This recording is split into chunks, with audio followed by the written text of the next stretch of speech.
This week, we are on week 2 of our sermon series that we are calling Thin Places. And as a quick recap, we're calling this series Thin Places because we're borrowing this term from Celtic Christianity. If you were here last week, we talked in depth about what a thin place looks like. Thin places can be moments where you experience God's presence very acutely. They can be places that we go where it feels like heaven and earth are a little porous, where they come together a little bit. It's like where the veil between heaven and earth is exceptionally thin, and that's where the word thin comes from. The veil between heaven and earth thins out. So over the next several weeks, we are going to be exploring key moments throughout the story of the Bible where God's presence is palpable, because God's presence is what makes a thin place. God's presence shows up, and heaven and earth become a little porous. They intermingle a bit.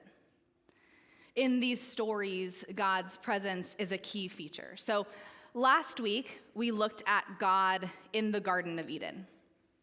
What does it mean that God shows up and is walking and talking in the Garden of Eden, and how do we understand God's presence in that story? We talked all about God's presence in the creation accounts and how God brings light to darkness. God brings calm to chaos. God shows up when all the gods of the ancient Near East wouldn't. Today, we're going to be in the book of Exodus. So the creation narratives that we looked at last week are at the beginning of the book of Genesis, first book of the Bible. The book of Exodus is the next book of the Bible. So we are just moving one book forward, book of Exodus. When I teach the Old Testament to college students, I usually spread the book of Exodus over 2 days. We split the book in half. They read the first half the first day and the second half the second day. Today, I'm going to summarize the book in about 2 minutes instead of 2 full lecture days, but I feel like we're going to be fine. Everyone take a breath. It's going to be okay. So before the first lecture, I assign the students the first half of Exodus. So they come to class having read. And what they find when they read the first half is a really epic story. So the book opens on a very bleak scene. God's people have been enslaved in Egypt. The Pharaoh is merciless, and they labor day and night. The Bible says that they cry out to God, and God hears their cries. And so God raises up a leader named Moses. God comes to Moses in a burning bush, because the story is epic. So we need a burning bush. God comes to Moses in this burning bush and tells Moses he will lead his people on a harrowing escape from slavery. So Moses takes up this leadership mantle. He goes to Pharaoh and he says to Pharaoh, "Let my people go." And Pharaoh says, "No." And so God, in an epic battle of the gods, sends plagues to Egypt. Now, these are not just any plagues. These plagues actually match the Egyptian gods themselves. The Egyptians had a god that was represented in a locust, and there's a plague of locusts. And so we see all of these plagues coming on the scene. We see hail, wind, locusts, frogs, darkness, right? One after the other. And God wins the epic battle of the gods, and Pharaoh eventually relents. Pharaoh is like, "Okay, you guys get out of here." We don't want you here anymore. And so Moses is able to take his people out of Egypt. But of course, this is an epic story. So Pharaoh changes his mind immediately and gathers all of his chariots and all of his armies and says, "Go, get them, bring them back. We need them as slaves." And so there's a giant chase scene. And Pharaoh, with all of his chariots, chases after God's people. They are chased to the banks of the Red Sea. And God performs another miracle in this moment. God parts the Red Sea miraculously, and the Israelites are ushered onto the dry ground. They cross to the other side, and then God causes the giant waters to sweep the Egyptians back to the Egyptian shore. They make it out. God miraculously then provides food and water for God's people in the wilderness, and they make their way to a giant mountain named Mount Sinai, and they set up camp there, and we all take a breath. They made it. They made it somewhere safe. They made it to the mountain. They made it. So as you can imagine, the students come to class that day pretty excited. They're like, this is in the Bible? And I'm like, yeah, there are some really cool stories in the Bible. It's an epic story. In fact, the story of Exodus is a foundational story for Jewish religious identity even today. Their most prominent feast and festival, Passover, is all about this story. And they retell the story year after year after year so that they remember this is where you come from. You were once enslaved in Egypt, but God heard you and brought you out. We know it's an epic story because it has been the subject of several movies. The Prince of Egypt, for example, with one of the most beautiful and masterful soundtracks of an animated movie ever, including the feature song, When You Believe. See, I told you, every sermon has a musical theater reference. Or Charlton Heston parting the Red Sea, which I'm told by my husband, who at one point in time long ago was a Paramount page, that this happened on the Paramount backlot. And what they did, correct me if I'm explaining wrong, but what they did was they had these giant water tanks, and then they released the water, and they filmed it, and then what you see in the movie is just rewind. So, it's a story that is begging to be told and retold and retold, and that is what God's people do. So, you can imagine my students leave that first day, and they're like, yes, Professor Collins, we're so ready to read the second half. And I send them on their way. I don't say anything. I just say, yeah, go read it. And then they come back, and I get to experience every single time the feeling of an entire room of people looking at you like you are insane. Every single time they come back after reading the second half, and they're like, what was that? What was that? Because the entire rest of Exodus brings that adventure to a grinding halt. The back half of the book is not Moses preaching these epic sermons all over the place, or leading the people to all of these new locations really quickly, or going into battle. Pharaoh doesn't come back, and they don't duke it out again. Instead, most of the back half of Exodus, Moses is building a tent. I have a sampling of the text in the back half of this book. I think we have it up on the screen for you all. Here's a little sampling. Make the tabernacle with 10 curtains of finely twisted linen and blue and purple and scarlet yarn, with cherubim woven into them by a skilled worker. All the curtains are to be made the same size, 28 cubits long and 4 cubits wide. Join 5 of the curtains together and do the same with the other 5. Make loops of blue material along the edge of the end of the curtain in one set, and do the same with the end in the other set. Make 50 loops on one curtain and 50 loops on the end curtain of the other set, with the loops opposite each other.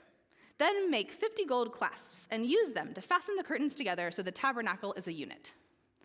It's like a very, very small part. A pastor friend of mine once called the back half of Exodus basically a set of IKEA instructions. And I was like, yeah, I'm going to steal that and use that in a sermon one day. We get about 13 chapters in Exodus detailing plans for an elaborate tent, and then, no joke, detailing what happens when God's people follow the plans to build the tent. So it's basically it repeats twice. Imagine reading a set of IKEA instructions and then reading a novel about a person who read the IKEA instructions and then followed the IKEA instructions. And so students wonder aloud, why did our professor just assign 13 boring chapters about the type of wood for the table and the curtains with the colored items and the linens and the goat hair and the cubits of the altar? Like, what is going on? And it's my job to convince them that those chapters matter just as much as the previous days. Because nearly half of the book of Exodus is really specific plans, not just about any tent, but about where God's presence will live alongside the Israelites in the wilderness. This is a set of instructions to build God's home. God is going to come down Mount Sinai and live in the camp amongst his people. And that matters a lot. Now, smack dab in the middle of these instructions of building this tent that we call the Tabernacle, by the way, it's called the Tabernacle, we get another passage that I think really drives home the point of God's presence here. Chapter 33 of Exodus, starting in verse 12, gives us a window into a conversation between God and Moses. Moses has read the IKEA instructions, and then he goes and has a conversation with God. Moses said to the Lord, "You have been telling me, lead these people, but you have not let me know whom you will send with me. You have said, I know you by name, and you have found favor with me. If you are pleased with me, teach me your ways so that I may know you and continue to find favor with you. Remember that this nation is your people." The Lord replied, "My presence will go with you, and I will give you rest." Then Moses said to him, "If your presence does not go with us, do not send us up from here. How will anyone know that you are pleased with me and with your people unless you go with us? What else will distinguish me and your people from all the other people on the face of the earth?" And the Lord said to Moses, "I will do the very thing you have asked, because I am pleased with you, and I know you by name." So, where are we? God's people have just escaped Egypt. They're now in their camping era. Things are hot and dirty. They don't know where their next meal is coming from. Water is sparse. God begins to provide this specific type of substance called manna as food. They've never seen anything like it before. And I'm going to venture to guess that a lot of them are traumatized from the heavy hand of Pharaoh. They're in the unknown. Imagine leaving the only home you've ever known, because God's people have been enslaved for hundreds of years. This is all they know. And you're leaving on the promise that there's another land somewhere. It's not this wilderness, but somewhere else. There's another land where you're going, where you'll be free and things will be good. And it's just like the word of Moses that you're going on. You can't Google the promised land. There's no Yelp review of it. You just are like, okay, Moses says, and we need hope for something better. This wilderness time for God's people is disorienting. There's uncertainty. It was a wilderness in every sense of the word. Their setting matches their emotional state of being. The wilderness, of course, was less chaotic than slavery, but Egypt would have been familiar, and the wilderness was unfamiliar. I encourage you, not right now, don't get your phone out now, but when the service is over, go on Google Maps and look up Sinai. Like, you'll see it on the map. There is a stretch of land between Egypt and the land of Israel that God's people would have had to have journeyed through. And you'll see on Google Maps, like, you know when Google Maps is like, there's nothing here, it's like beige. like there's no green at all. It's just pure beige, and you're like, oh my gosh. I feel that way every time I'm driving like through the desert to get to Vegas or Tucson or any desert, right? You start driving through and you're like, oh no, and you're counting where the gas stations are because there's nothing anywhere. Google it. You will see the wilderness of Sinai on the globe today and wonder, how did they do that? How did they camp there? In this passage, what I love is that God's presence is not only a comfort, but God's presence is essential to this journey. Not only is God present with them, no, God goes beyond that and tells Moses that God knows his name. There is intimacy there. God is not like a neighbor who moves in and you kind of occasionally make small talk while you're grabbing your mail. God is the best friend who moves next door. And you're like, is this possible? I get to see you all the time now. And God moving in is so important that half of the book ensures his house is ready. When I was in high school, I was a brand new licensed driver, 16 years old. I had to drive on Saturday to a neighboring town, like about an hour away. This is in Illinois, for a dance rehearsal, because, AKA the musical theater references. It was an unfamiliar, like newer studio, and so I didn't normally dance there, didn't fully know where I was going. And it was the dead of winter. It was gross, like slushy January winter. At the end of the day of rehearsals, I got in my car to drive home, only to realize that my phone had died, which was kind of crazy because it was like an old school Nokia, and I did not think that it was possible for Nokias to run out of battery, but here we were. I knew the route, so I was like, that's okay, and I headed to the highway, confident in the way only a 16-year-old with a new license can be. And when I got to the entrance to the highway, it was blocked. There's an accident. I was like, okay, it's no problem. I'll go to the next entrance. Blocked. Tried one more. Blocked. Undeterred, I was convinced that my newfound independence was going to stick. I pulled over to the side of the road, I popped the trunk, and I took out an old school map, like a paper map that I'm pretty sure was placed in the trunk in 1980. And I found a road on that map that looked like it would take me all the way home if I just kind of followed it around. So I navigated myself to this road. I was like, okay, I've got this. What the map didn't tell me was that it was a back road. No lights, no other cars around, huge ditches on either side of the road. And then it started to snow hard.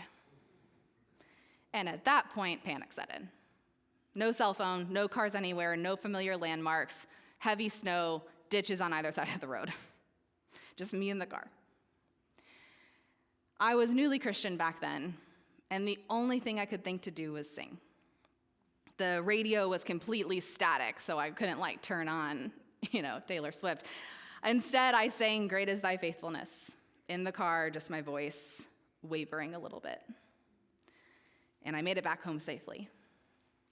But I found comfort in my newfound faith that God was there.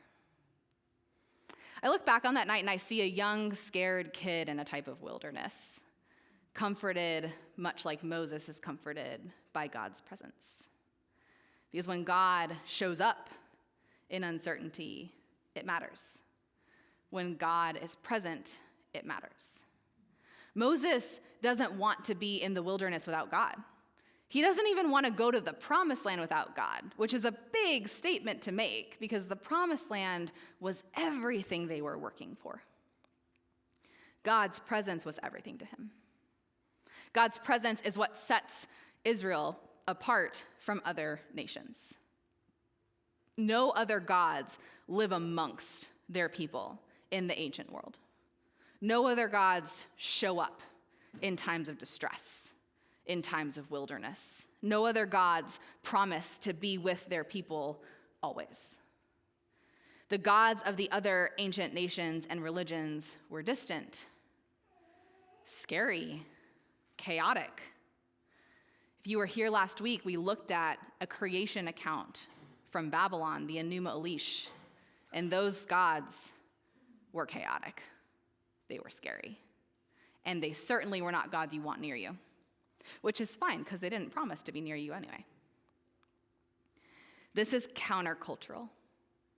To see a God not only promise to be present, but then show up and provide calm and guidance and safety for his people. Living among his people. What? God is living among his people? I'll dedicate 13 chapters to that. God's presence is everything to Moses. When Troy and I got married, we moved into a small apartment on the west side. When we were dating, we would see each other pretty much every single night. He actually had an apartment like 3 minutes away from this church. And I lived in Pasadena, so one of us would drive the 134 back and forth. He would stay in his apartment at the end of the night. I would go back to my seminary apartment. We were growing closer and closer together. We were falling in love with one another.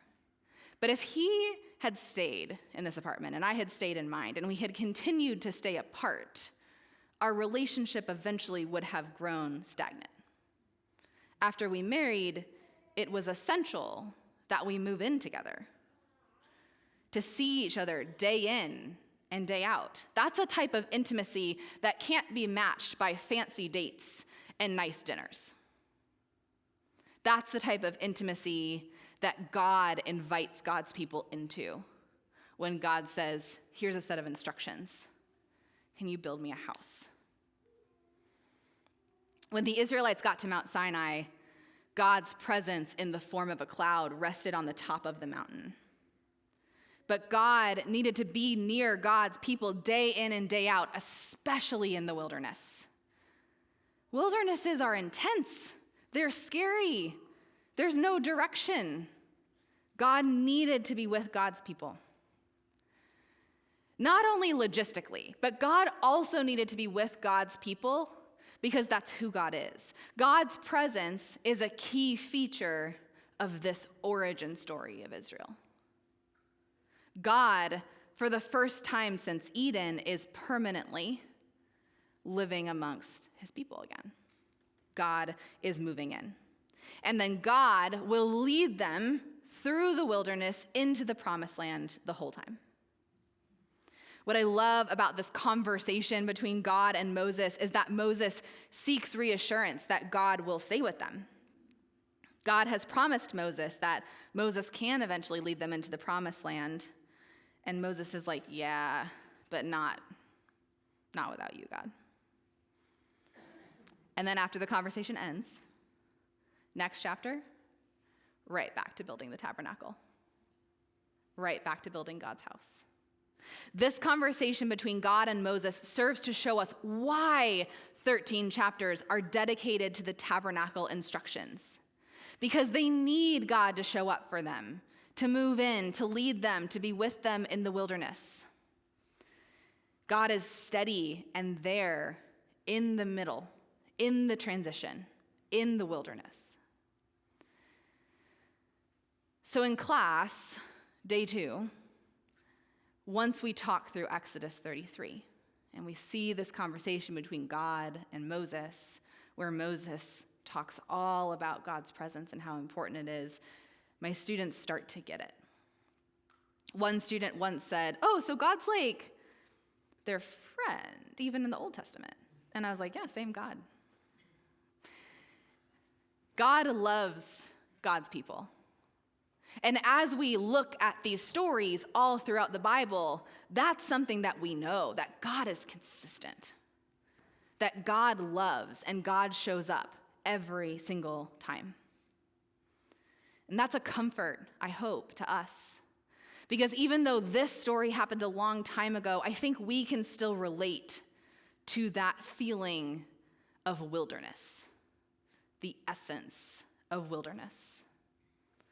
Moments of uncertainty and transition are abundant in our lives.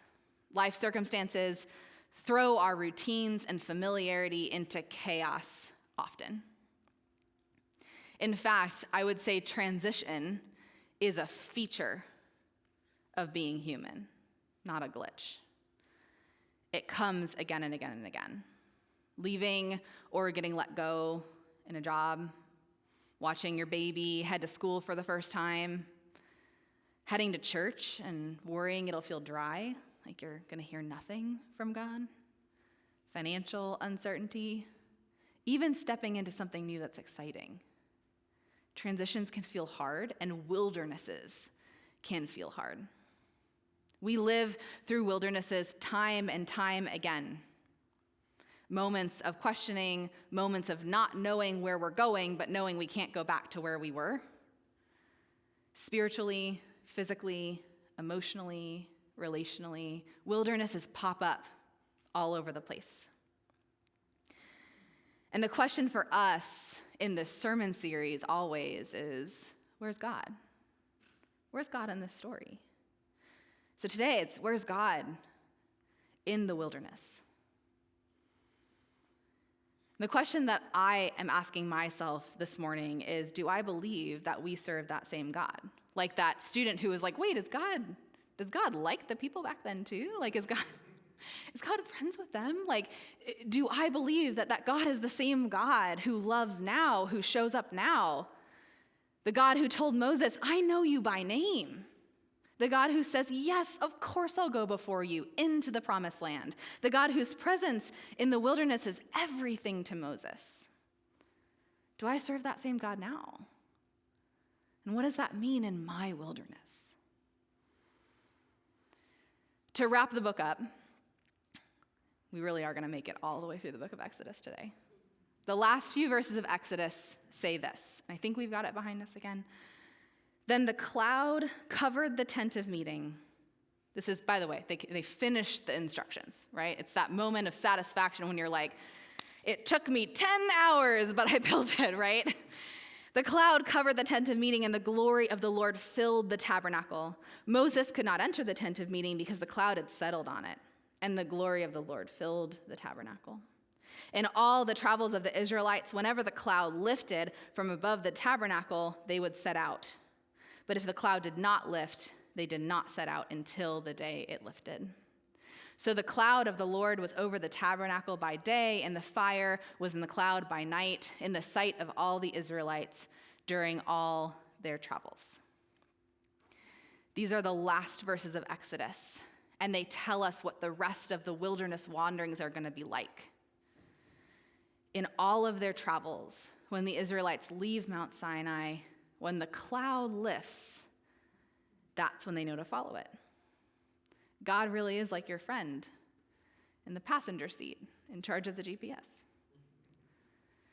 I love that that's how Exodus ends too, because if you notice at night, there's fire in the cloud, so God's people can see that God is still there.